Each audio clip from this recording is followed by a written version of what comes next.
La Belgique et la France, main dans la lutte contre le terrorisme, mais quand il s'agit de crise migratoire, eh bien là, c'est chacun pour soi. Bonsoir Philippe Lamberts, merci d'être avec nous en direct Bonsoir. de Bruxelles. Vous êtes eurodéputé belge, vous êtes écologiste, vous présidez le groupe des Verts au Parlement européen. Commençons, si vous le voulez bien, par l'actualité. On l'évoquait il y a quelques instants dans ce journal. Pour la première fois depuis les attentats de Paris et de Saint-Denis, il y a un peu plus de 4 mois, une opération policière conjointe a été menée dans la commune bruxelloise de Forêt. On a le sentiment que ces attaques sur le sol français ont soudé les deux pays, qu'elles ont été un déclic. Est-ce votre sentiment ? Oui, et il est un peu dommage qu'il ait fallu en passer par la case attentat pour qu'enfin la France et la Belgique collaborent de manière intensive dans la lutte contre le terrorisme. On sait très bien que le problème qu'on a rencontré le 13 novembre, c'est que des personnes qui étaient connues, identifiées et réputées dangereuses, n'aient pas fait l'objet d'une part d'un partage d'informations entre la Belgique et la France et d'autre part d'une exploitation de cette information par les services de sécurité intérieure. Et donc le fait qu'aujourd'hui ces liens se soient resserrés est une bonne chose. L'opération d'hier montre que les réseaux terroristes, ou en tout cas candidats à des actes terroristes, n'ont pas été éliminés de nos pays, tant s'en faut. Et donc le travail doit se poursuivre. Ce qui devait être apparemment une perquisition presque de routine a terminé en échange de coups de feu soutenus. Et donc ça prouve bien qu'il reste au sein de nos sociétés des réseaux qui veulent commettre des actes terroristes et je pense qu'il était plus que temps que les services de police et de sécurité coopèrent de manière à les mettre hors d'état de nuire. Alors Molenbeek, on le sait, a beaucoup été stigmatisé. Forêt, cette autre commune de Bruxelles, n'est pas autant défavorisée, loin de là, par rapport à Molenbeek. Alors loin des clichés, comment, Philippe Lamberts, expliquez-vous qu'un véritable réseau terroriste puisse opérer de la sorte, semble-t-il, à partir de Bruxelles ? Tout simplement, Bruxelles est une ville très mixte, très mélangée. En effet, il y a des quartiers populaires à Molenbeek, à Anderlecht, à Forêt. Ce sont 3 communes contiguës et j'habite dans une d'entre elles, Anderlecht. Et donc, ce n'est pas tellement étonnant si vous connaissez un peu le terrain. Les quartiers du bas de Forêt ressemblent à ceux d'Anderlecht ou de Molenbeek. Et donc là, on voit une certaine continuité territoriale entre les 3 communes. Donc ça ne me surprend pas. Alors, comment se fait-il que ces quartiers aient pu servir de base de repli à des réseaux terroristes?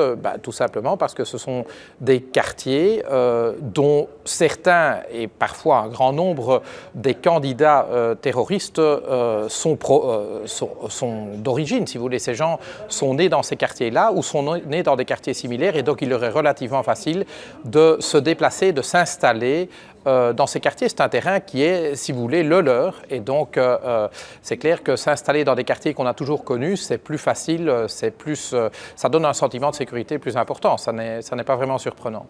Mais pourquoi basculent-ils dans la violence et le terrorisme, selon vous, alors qu'ils sont des enfants de votre pays ? Ça, c'est une autre question. Ça, c'est une autre question, et ce sont des enfants de Belgique, ce sont des enfants de France, ce sont, pour la plupart des auteurs d'attentats ces 15-20 dernières années en Europe, ce sont des ressortissants de chez nous. Et donc, pourquoi est-ce qu'ils basculent dans le terrorisme ? Parce que d'une part, il y a bien sûr des réseaux, on pense à l'État islamique, mais beaucoup d'autres groupes répandent un langage de haine. Le problème, c'est que ce langage de haine trouve chez nous parfois un terreau favorable parce que, il faut le reconnaître, nous vivons dans des sociétés qui sont de moins en moins inclusives. Et donc, on a voulu faire croire aux jeunes notamment d'origine étrangère, quand bien même ils ont un passeport belge, on a voulu leur faire croire qu'ils avaient des chances égales à celles de tous les citoyens belges ou français, on va dire, d'origine. Eh bien, ce qu'on constate, c'est qu'aujourd'hui, nous restons dans un système où on discrimine très très tôt. À l'école, on discrimine ensuite dans l'emploi et on le constate encore aujourd'hui, eh bien, selon le prénom que vous allez avoir ou le nom de famille que vous allez avoir, vous aurez plus ou moins de chances de trouver un emploi. Et il ne faut pas s'imaginer qu'une société qui exclut de manière systématique depuis des années ne crée pas dans une partie, ne serait-ce qu'infime de la population exclue, eh bien, un sentiment de colère, de rejet. Et je pense que ça a pu contribuer à créer un terreau favorable au discours de haine, au discours qui, quelque part, refuse le mode de vie qui est le nôtre aujourd'hui. Alors, tout ça n'explique pas tout, mais ça explique la réceptivité du terreau. Parce que, vous savez, des discours de haine, des discours terroristes, des aventures de ce type-là, je pense qu'il y en aura toujours. Les éradiquer totalement, ce ne sera pas possible. On a bien Par compris, contre, monsieur le député, votre point de vue sur cette question, mais le temps file. Ok. On va essayer de parler de cette crise migratoire. Nouveau sommet prévu D'accord. demain. Ces dernières heures, Angela D'accord. Merkel, devant les députés du Bundestag, a déclaré « Il ne faut pas abandonner la Grèce ». D'ailleurs, 4000 migrants viennent d'arriver à Polykastro en Grèce, près de la frontière macédonienne.